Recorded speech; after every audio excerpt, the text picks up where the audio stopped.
setelah ditulis nanti ditempelkan di sini. Bisa ya? Coba kita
Oke, 10 ya.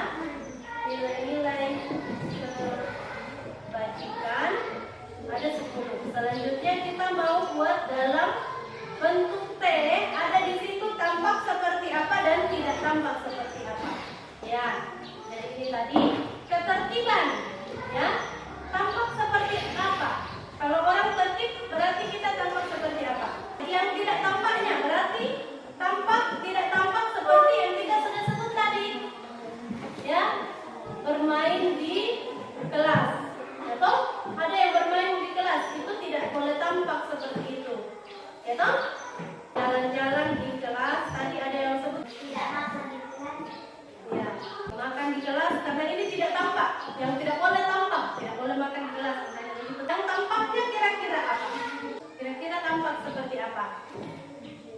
Kelas jadi kelas jadi nyaman.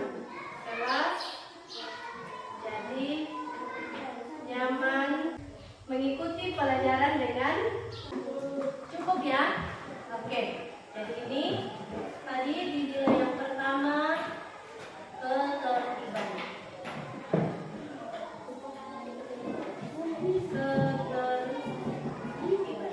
Sekarang yang kedua,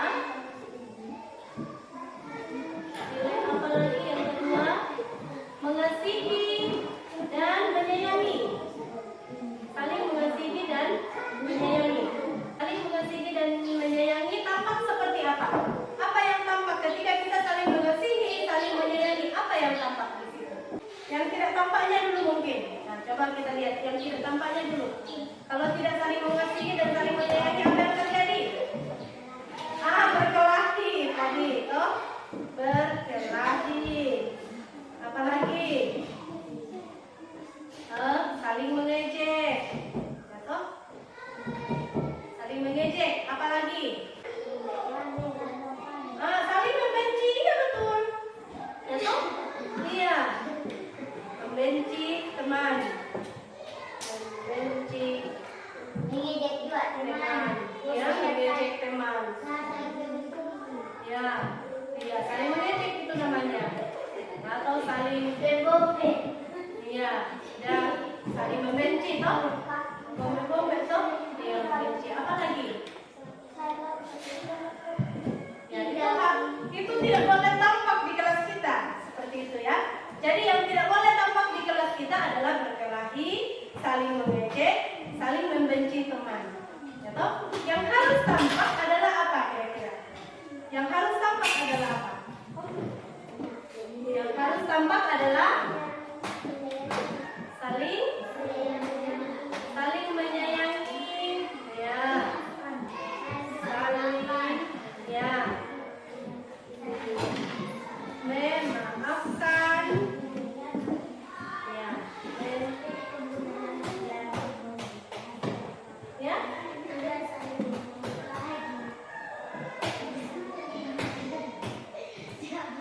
Tidak tampak, ya, tidak boleh tampak itu ya. Ya, memaafkan, menyayangi, ya, apalagi? Nah, boleh itu saja.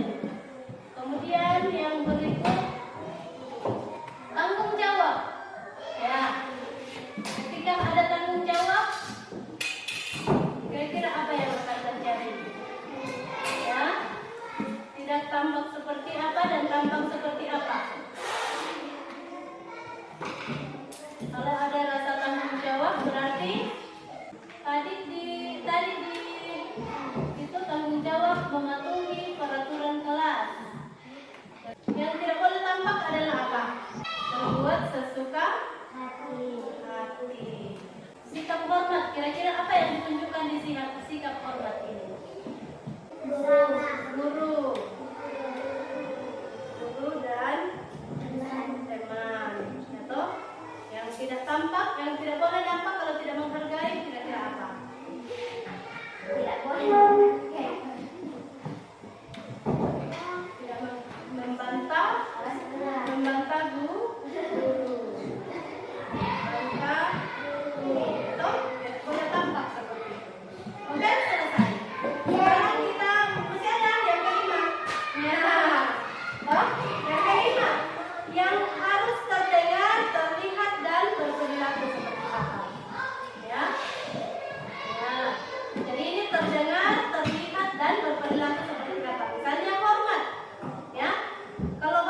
Setuju?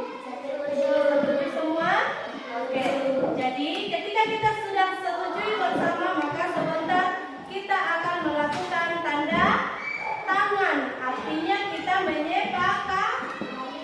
Jadi Bu Guru akan bagikan ini sebagai tanda tangan untuk ditempelkan di sana. Jadi kita tanda tangani bersama, baik guru maupun murid, ya. Silakan.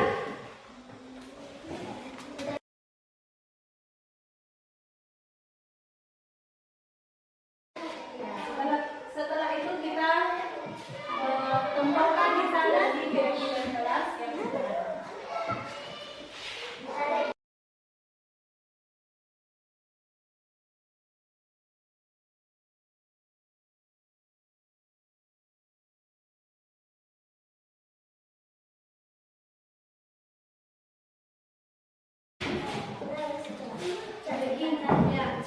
Jadi saya juga perlu bertanda tangan di sana.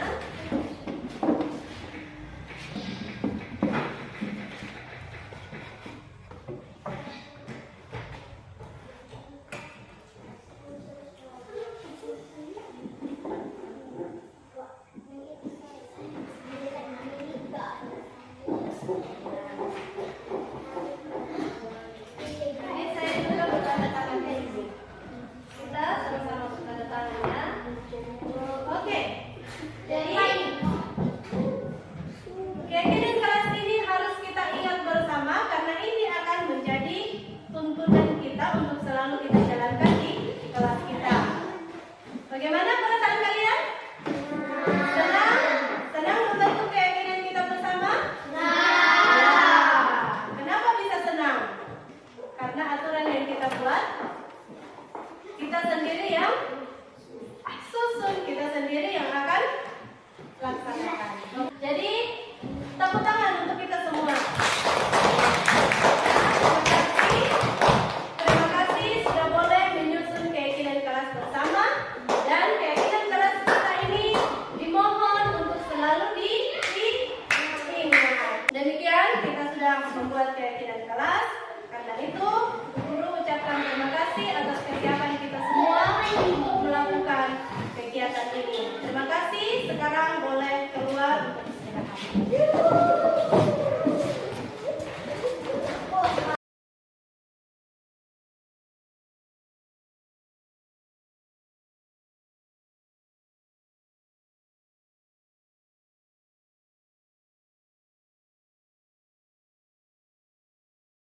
Ya, selamat pagi Bapak Ibu guru hebat.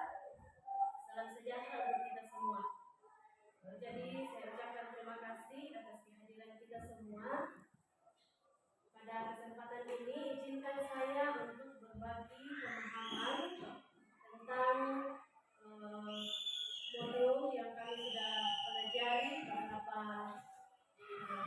minggu yang lalu tentang budaya positif. Untuk memahami budaya positif ini, kita awali dengan ilustrasi kegiatan kepalan tangan. Ya, mungkin kita bisa praktekkan siapa yang akan bertindak sebagai A dan siapa yang bertindak sebagai B. Ya, jadi di kertas ini ada uang 1 juta. Akan dipertahankan oleh yang bertindak sebagai A dan diterbitkan oleh yang bertindak sebagai B. Kemudian di sini ada emas 50 gram. Siapa yang akan bertindak sebagai A dan sebagai B?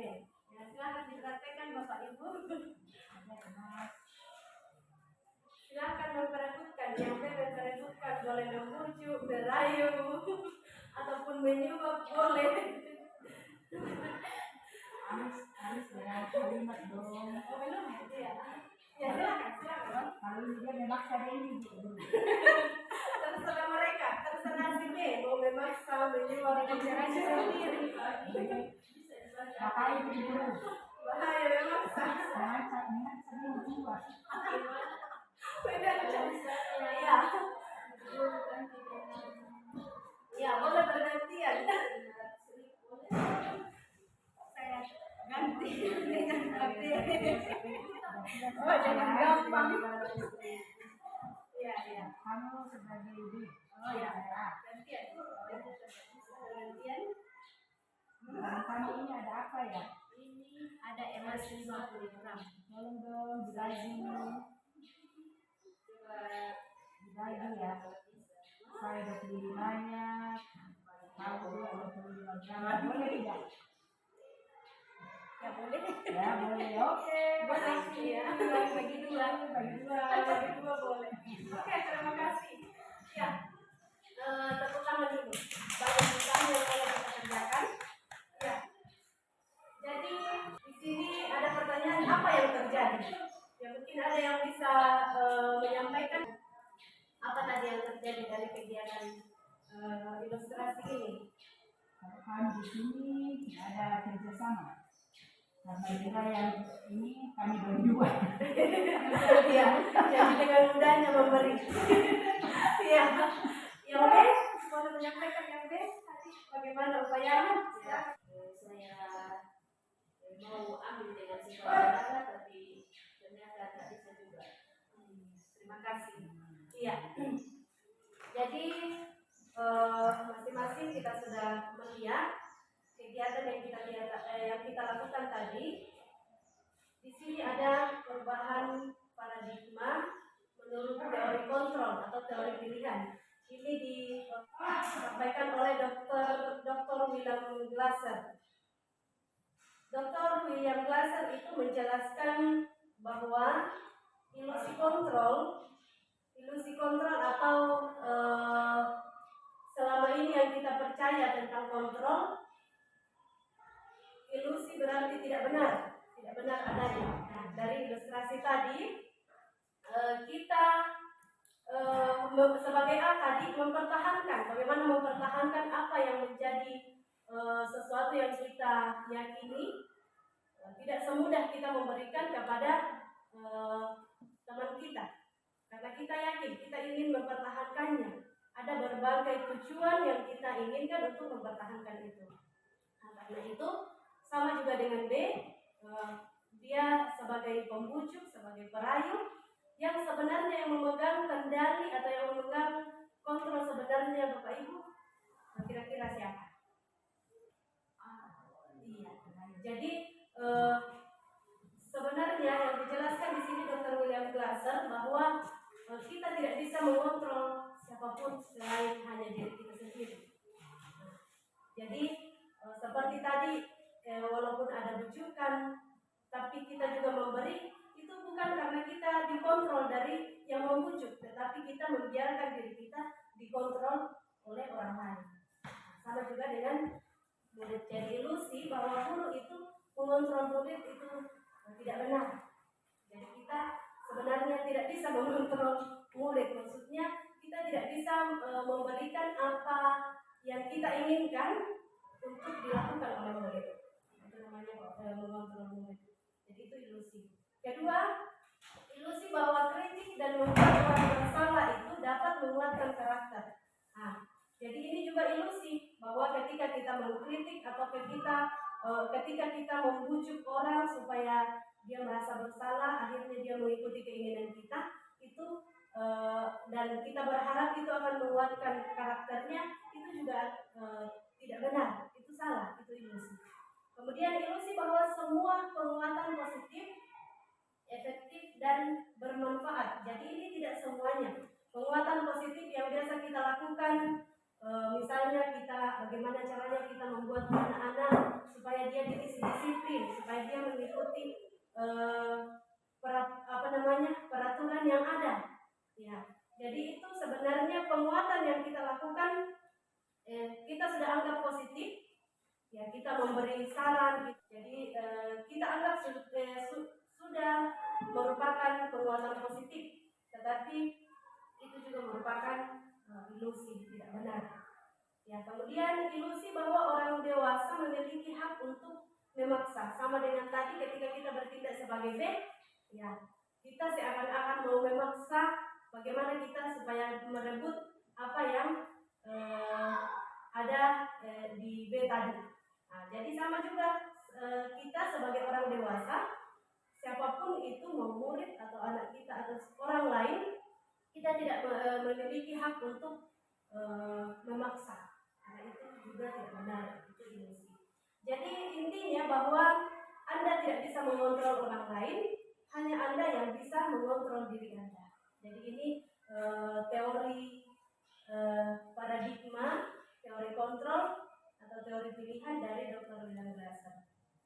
Jadi satu-satunya yang bisa mengontrol kita adalah kita sendiri, dan sesungguhnya kita tidak bisa mengontrol orang lain. Nah, selanjutnya di sini ada makna disiplin.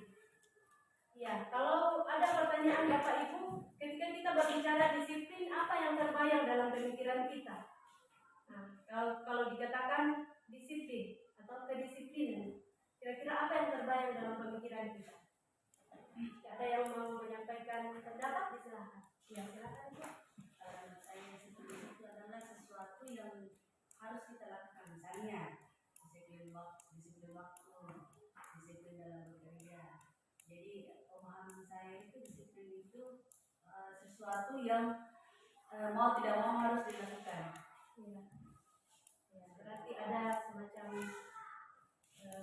wajib, tuntutan, ya, tuntutan wajib untuk dilakukan. Ya.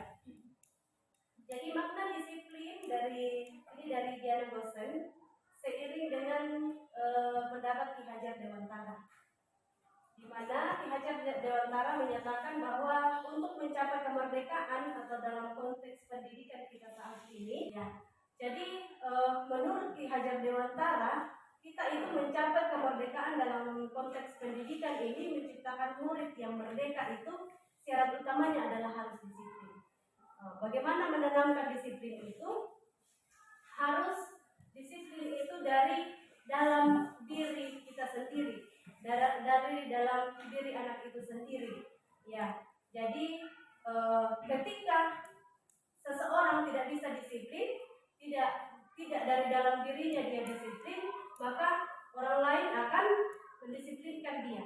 Ya, jadi dari teori kontrol ini kita mau menggali potensi kita agar mencapai tujuan mulia. Ya, apa tujuan mulia itu? Ya adalah melakukan tindakan-tindakan yang berdasar dari nilai-nilai yang kita hargai. Ya, seperti apa nilai-nilai yang kita hargai? Sebentar kita akan lihat. Ada beberapa nilai-nilai kebajikan yang sudah dipercaya itu nilai-nilai kebajikan manusia. Jadi untuk mendisiplinkan seseorang harus berangkat dari dirinya sendiri. Nah, tugas kita sebagai guru adalah menanamkan kedisiplinan itu, bagaimana anak-anak bisa disiplin dari dalam dirinya sendiri. Ya, tidak disiplin karena takut dihukum dengan adanya aturan-aturan, tidak disiplin karena takut ada teguran. Nah, tidak seperti itu. Jadi bagaimana kita menanamkan motivasi disiplin itu dari dalam diri anak. Kemudian berkaitan dengan mengontrol ini, semua perilaku manusia itu memiliki tujuan. Ada namanya teori motivasi. Nah, di sini ada 3 hal yang mempengaruhi orang berperilaku. Ini untuk menghindari ketidaknyamanan atau hukuman. Yang kedua, untuk mendapatkan imbalan atau penghargaan dari orang lain. Yang ketiga, untuk menjadi orang yang mereka inginkan dan menghargai diri sendiri dengan nilai-nilai yang mereka percaya. Ya. Nah, tadi seperti yang saya jelaskan dahulu, orang biasa mau melakukan kedisiplinan itu, atau anak mau melakukan kedisiplinan itu karena dia menghindari hukuman atau ketidaknyamanan. Tidak mau ditegur terus, akhirnya dia menurut, dia disiplin. Dia datang tepat waktu supaya tidak kena hukuman. Dia mengerjakan tugas supaya tidak dikasih hukuman atau tidak ditegur, tidak merasakan ketidaknyamanan itu. Nah, kemudian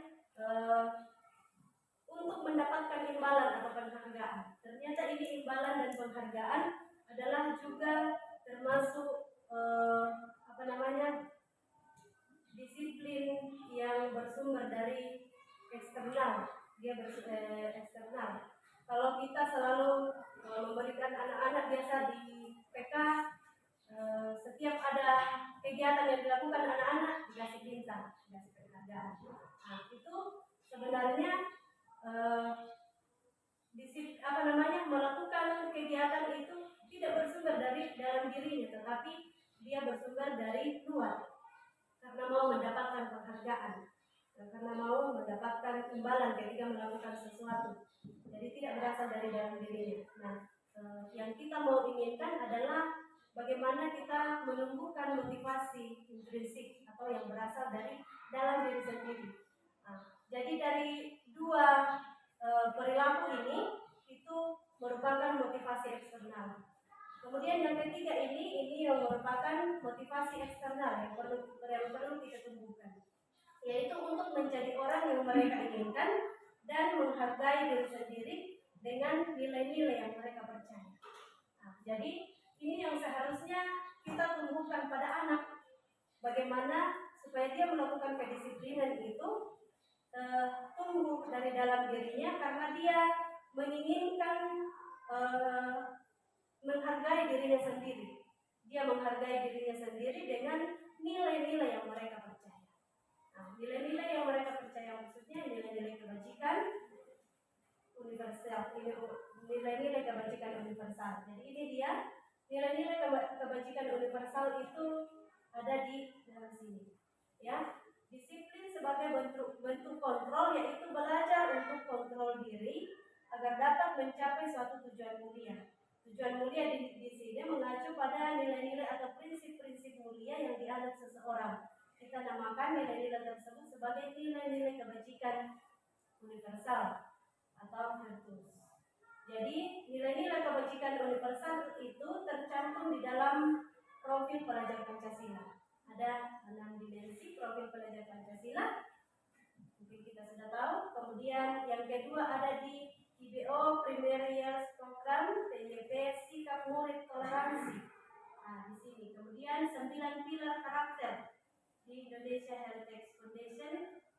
Kemudian petunjuk seumur hidup dan keterampilan hidup, dan proyek nilai-nilai kebajikan.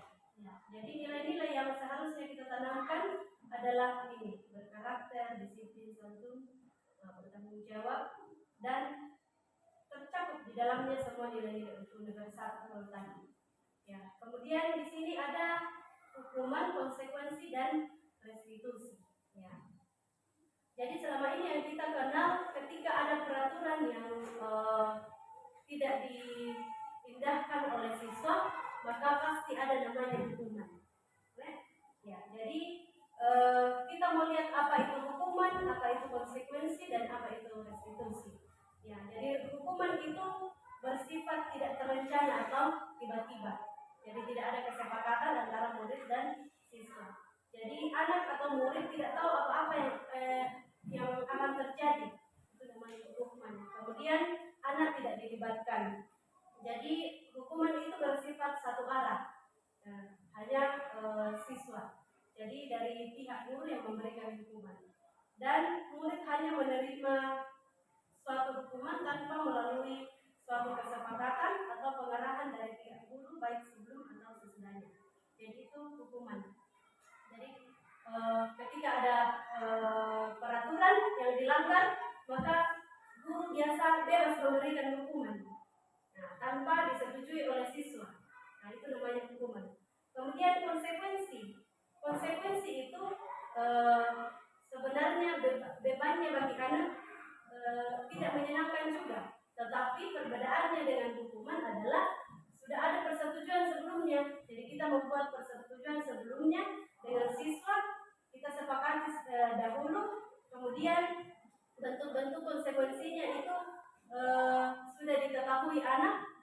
Nah, kemudian juga tidak jauh dari apa yang dilakukannya. Misalnya pemberian konsekuensi kepada anak yang terlambat datang di sekolah pada saat pembelajaran PJOK, bisa saja konsekuensinya yang sudah disepakati sebelumnya bisa lari keliling lapangan atau keliling sekolah sekolah 2 kali. Artinya anak-anak bisa jangkau, tidak terlalu memberatkan dan sesuai dengan pembelajaran yang sementara diikuti. Ya, seperti itu. Kemudian restitusi. Apa yang dimaksud restitusi? Yaitu proses menciptakan kondisi bagi murid untuk memperbaiki kesalahan mereka sehingga mereka bisa kembali kepada kelompok mereka dengan karakter yang lebih kuat. Nah, jadi restitusi ini adalah proses kolaborasi bagaimana guru mengajarkan murid itu mencari solusi masalahnya sendiri. Jadi biasa kita memberikan penyelesaian menengahi anak-anak melalui penyelesaian masalahnya. Biasa kita memberikan solusinya. Oh, harusnya nak kamu seperti ini. Tetapi kalau di restitusi kita membangkitkan semangatnya siswa, bagaimana caranya supaya siswa itu sendiri yang mencari solusinya. Saya harus melakukan ini, Bu, karena saya salah tadi seperti ini, ya seharusnya ini yang saya akan lakukan. Dia mencari solusi sendiri dengan tuntunan guru. Jadi bukan guru yang memberikan solusi, tetapi dia menyelesaikan sendiri masalahnya dengan bantuan guru. Kita mengatakan siswa. Jadi anak-anak itu mampu berpikir tentang seperti apa mereka yang mereka inginkan ke depannya. Bagaimana mereka harus memperlakukan orang lain. Jadi anak-anak dituntun bagaimana dia mengerti seharusnya dia mau berbuat apa. Karena yang sebenarnya anak-anak tahu nilai-nilai kebajikan itu. Pasti anak-anak mengetahui. Kemudian didukung oleh penghargaan. Jadi di sini ada Alfikon.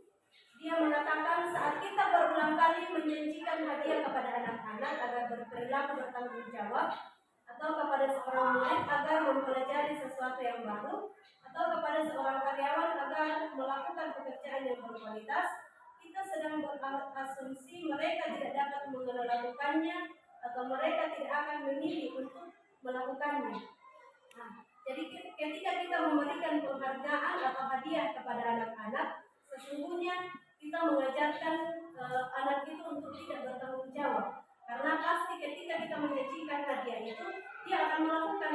Tetapi setelah kali berikutnya, ya dia akan malas pasti bahwa tidak ada di hadiahnya.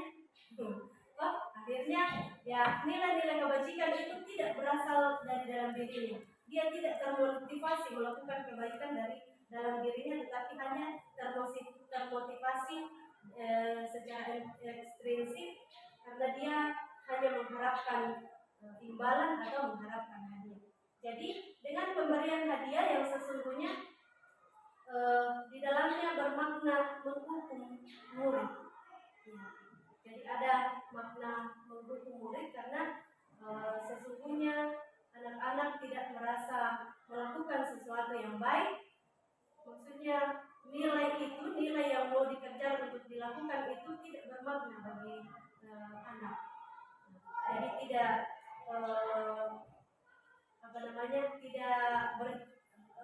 hal itu tidak berjangka panjang, hanya saat itu juga. Ya, jadi di sini baik penghargaan maupun hukuman adalah cara-cara mengontrol perilaku seseorang yang menghancurkan potensi untuk pembelajaran yang sesungguhnya. Karena menurut PON ini bahwa idealnya tindakan belajar itu sendiri adalah penghargaan sesungguhnya. Ketika anak-anak sudah belajar itu sudah penghargaan sesungguhnya. Saya alami juga Giovan ketika dia meminta untuk diajar. Saya memberikan pelajaran, kemudian setelah selesai cukup saya angkatkan jempol, dia sudah semangat sekali. Akhirnya dia mau terus ada keinginan untuk belajar. Nah, seperti itu. Jadi sama dengan kata kon ini bahwa idealnya tindakan belajar itu sendiri sudah merupakan penghargaan yang sesungguhnya. Ternyata itu benar, saya sudah alami. Kemudian berikutnya dihukum oleh penghargaan. Jadi dihukum oleh penghargaan itu ada beberapa pengaruh yang ditimbulkan, yaitu pengaruh jangka pendek dan jangka panjang. Ya, jadi ini tidak tidak berpengaruh jangka panjang, hanya saat itu juga. Kemudian penghargaan itu tidak efektif. Penghargaan merusak hubungan, penghargaan mengurangi ketepatan, penghargaan menurunkan kualitas, penghargaan mematikan kreativitas, dan penghargaan itu adalah menghukum. Jadi mengapa dikatakan penghargaan itu tidak efektif? Karena ketika memberikan penghargaan, kita memberikan penghargaan, anak-anak itu motivasinya tidak dari dalam. Kemudian mengapa dikatakan merusak hubungan? Karena sama dengan pengalaman kita yang lalu, ketika kita mengumumkan mencantumkan ranking di rapor, maka yang kita umumkan adalah yang ranking. Kemudian memberikan penghargaan, memberikan hadiah. Lalu memang anak yang diberikan hadiah itu memang bersemangat. Tetapi anak yang tidak mendapat hadiah ini itu sudah merusak, ini yang namanya dikatakan merusak hubungan. Jadi anak-anak itu merasa tidak ada apa-apanya.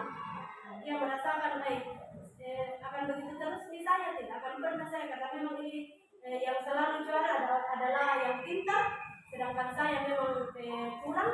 Ya, akhirnya disitulah dia merusak hubungannya. Jadi anak-anak ini, anak yang mendapatkan juara itu akan merasa selalu tidak ada apa-apanya dibanding temannya yang selalu mendapat juara. Seperti itu. Jadi ini juga menurunkan kualitas.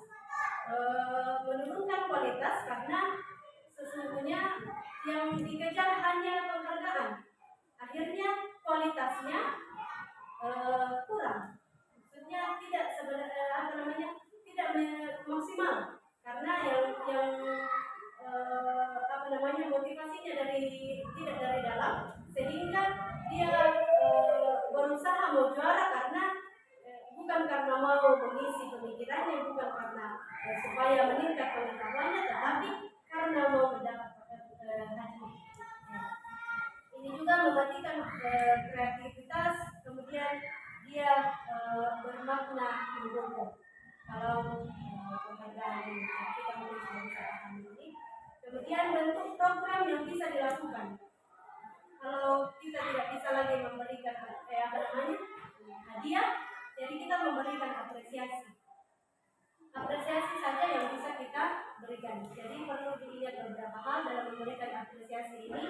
Beri pengakuan secara khusus atau secara pribadi. Nah, seperti misalnya yang ranking, boleh kita berikan pengakuan secara khusus setelah memberikan rapor, kita sampaikan. Nah, nilaimu sangat bagus, dari sekian siswa nilaimu tertinggi. Nah, boleh disampaikan secara pribadi tanpa didengarkan oleh teman-temannya yang lain. Kemudian memberikan pengakuan kepada semua murid secara bergantian. Tetap ada kita memberikan pengakuan atau apresiasi secara bergantian tanpa didengarkan oleh temannya yang lain. Kemudian memberi pengakuan secara konsisten. Ya, jadi pengakuan itu tetap kita lakukan secara konsisten. Kemudian fokus pada proses. Misalnya kalau tentang ranking, ya kita berbicara pada ranking itu sendiri. Ya, kita fokus pada prosesnya. Kemudian restitusi adalah sebuah pendekatan positif untuk menciptakan disiplin positif. Jadi restitusi tadi ini adalah proses kolaborasi dengan murid. Kita mengajarkan murid untuk mencari solusi untuk masalahnya, membantu murid berpikir tentang orang seperti apa yang mereka inginkan dan bagaimana mereka harus memperlakukan orang lain. Jadi itu intinya memberikan restitusi. Ya, jadi ini pertanyaannya, bagaimana sebaiknya respon kita bila ada murid kita melakukan kesalahan. Jadi ketika ada murid yang melakukan kesalahan, maka kita proses melalui proses restitusi. Jadi sebelum kita menjalankan proses restitusi untuk melaksanakan disiplin positif ini, kita menyusun yang namanya keyakinan kelas atau keyakinan sekolah. Ya. Jadi dalam menyusun keyakinan sekolah ini, yang kita bicarakan bersama adalah nilai-nilai kebajikan itu tadi yang kita sudah lihat, nilai-nilai kebajikan universal. Jadi semuanya mengacu di situ dalam pembuatan keyakinan kelas. Kemudian setelah keyakinan kelas itu selesai, jadi dalam pembuatan keyakinan kelas juga ini bukan hanya kita buat bukan hanya dibuat hanya per poin untuk murid, tetapi ada juga bagiannya guru, ada yang nampak, ada yang tidak nampak, ada berbagai proses pembuatannya bentuk T dengan bentuk Y.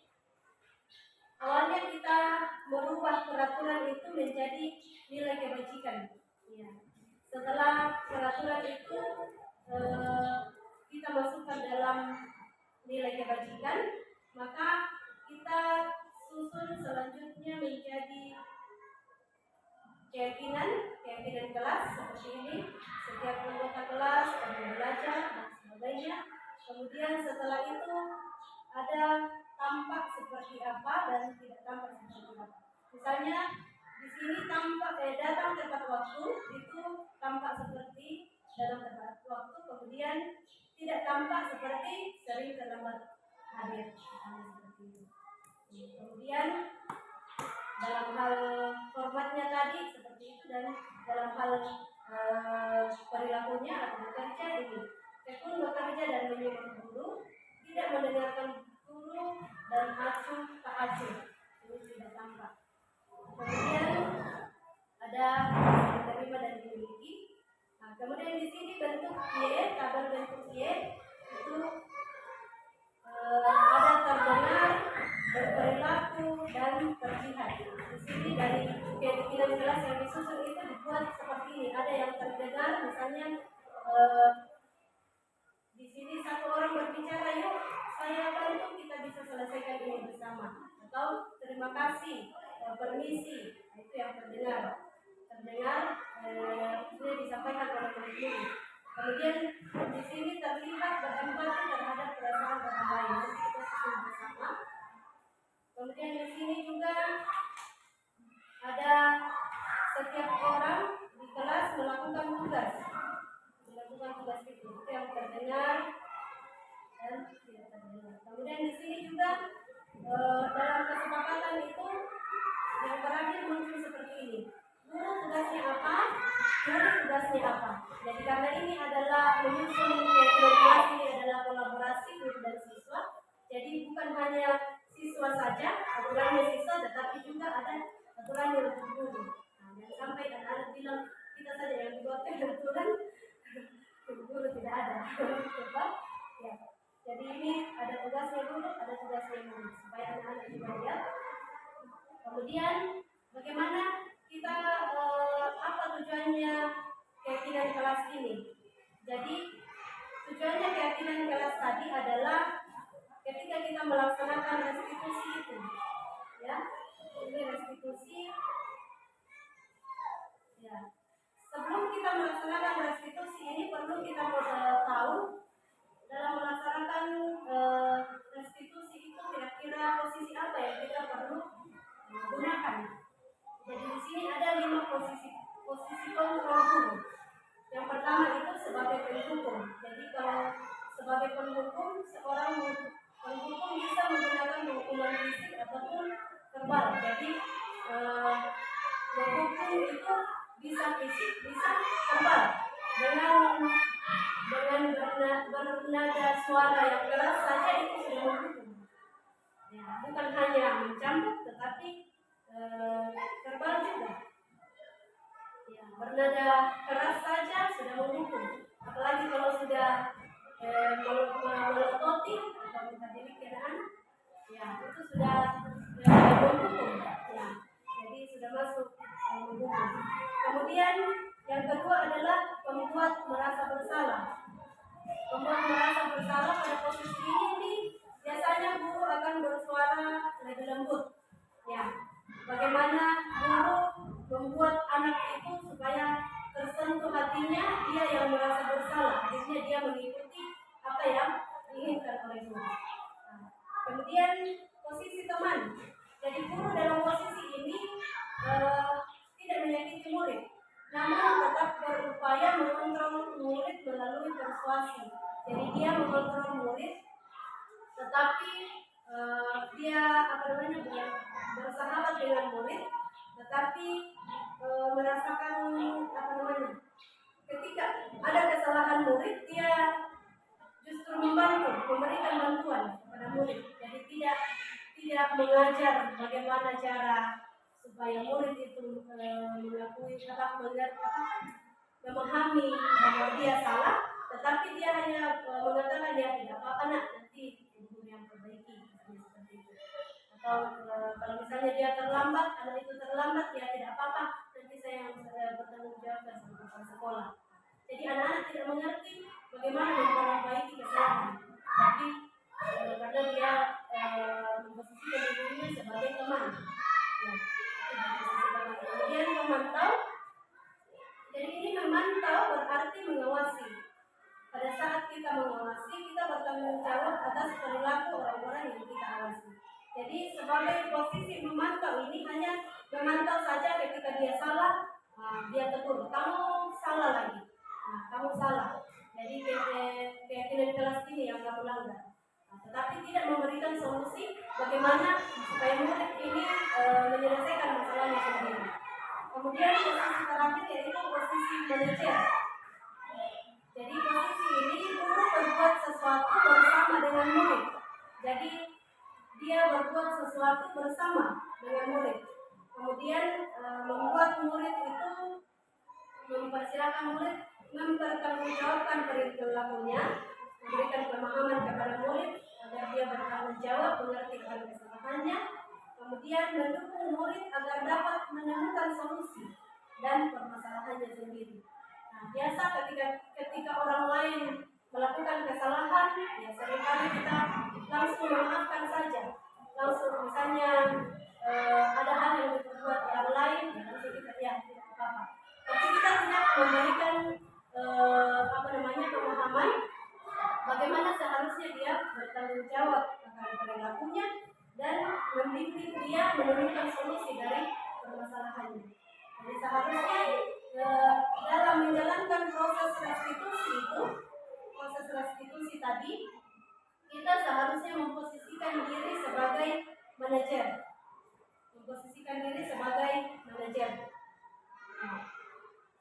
Kemudian dalam menjalankan restitusi ini perlu kita memahami kebutuhan dasar manusia. Jadi setiap manusia itu melakukan suatu perilaku pasti ada tujuannya, pasti ada hal yang menyebabkan dia melakukan hal tersebut. Nah, di sini ada 5 kebutuhan dasar manusia.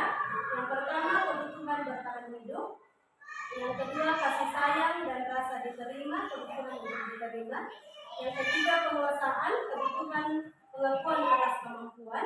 Kemudian kebebasan, kebutuhan atas pilihan. Kesenangan, yaitu kebutuhan untuk merasa senang. Ya, jadi kebutuhan dasar manusia ini pasti berusaha untuk dipenuhi. Dari 5 kebutuhan ini, semua manusia berusaha untuk memenuhi 5 kebutuhan ini. Kebutuhan bertahan hidup ini berhubungan dengan berhubungan dengan makanan, kebutuhan dasar kita, makanan, tempat tinggal, kesehatan, itu berhubungan dengan itu. Kemudian kasih sayang dan rasa diterima. Jadi kasih sayang dan rasa diterima ini berhubungan dengan merasa diterima oleh orang lain, ada dalam kelompoknya sendiri, seperti keluarga, orang-orang yang ada di sekitarnya yang merasa ada hubungan emosional yang baik. Di situ sayang dan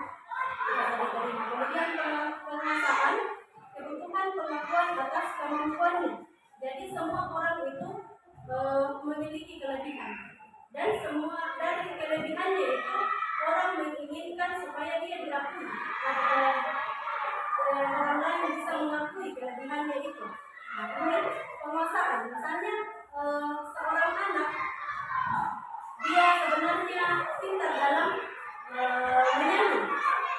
Jadi dari kelebihannya itu dia mau bagaimana dia nampakkan supaya dia bisa diakui oleh orang lain. Oh iya, memang dia bisa. Dia punya kelebihan. Itu penguasaan. Kemudian kebebasan, kebutuhan akan pilihan. Jadi semua orang itu butuh kebebasan. Ya, jadi kebutuhan akan kebebasan. Semua orang mau bebas, tidak ada yang mau dikekang, tidak ada yang mau diatur-atur, tidak ada yang mau selalu pokoknya apapun yang mau dilakukan harus diatur, tetapi dia mau bebas. Jadi semua manusia ini memiliki kebutuhan ini, mau memenuhi kebutuhan ini, kebebasan, baik orang dewasa maupun anak-anak. Jadi sama juga tentang kebebasan ini, bagi murid dia itu menginginkan bagaimana dia belajar yang menyenangkan. Ya, dia tidak mau maksudnya kalau dia merasa bosan ya pasti akan kelihatan. Berarti dia tidak terpenuhi kebebasannya. Seperti itu. Kemudian kesenangan, kebutuhan untuk merasa senang. Ya, jadi kita sudah bisa tahu ini bagaimana perasaan kita ketika senang. Ya itu yang berusaha kita penuhi. Bagaimana supaya kita menjadi senang. Begitu pun dengan anak-anak. Jadi dalam melakukan praktek restitusi tadi kita mengacu pada keyakinan kelas. Kemudian kita juga harus memposisikan diri sebagai manajer dan memperhatikan 5 kebutuhan dasar ini dalam melakukan restitusi. Nah, jadi dalam menjalankan restitusi itu ada 3 hal ketika kita menyelesaikan permasalahan siswa. 3 hal yang kita lakukan. Ini menstabilkan identitas. Jadi identitasnya kita stabilkan dulu. Kemudian kita masuk validasi tindakan yang salah. Kemudian menanyakan keyakinan. Ya, jadi ada contoh restitusi, mudah-mudahan bisa